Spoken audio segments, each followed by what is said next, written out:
The foreign ministers of the Philippines and the United States had met for the first time face-to-face to take the two allies' bilateral relations to the next level, a month after the 1998 Visiting Forces Agreement was restored.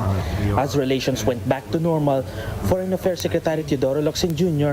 has agreed with his U.S. counterpart Antony Blinken to hold a ministerial 2+2 meeting early next year with Defense Secretaries Delfin Lorenzana and Lloyd Austin.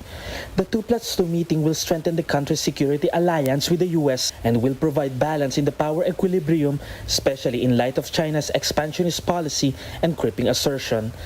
Renato De Castro, a De La Salle professor and an expert in the Philippine-United States relations, believes the 2+2 meeting will be an important mechanism to bolster not only the alliance but the rule-based international order, particularly in the West Philippine Sea.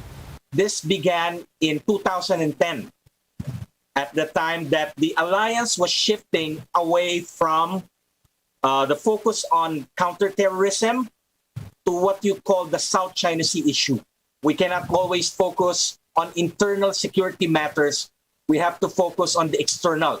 We are giving importance to the alliance. The Philippines and the United States are entering a new chapter of security relations with the VFA restoration. For many years, Lorenzana said the U.S. has not been treating the Philippines equally. It only transferred second-hand military equipment like the World War II vintage ships and Vietnam War-era helicopters.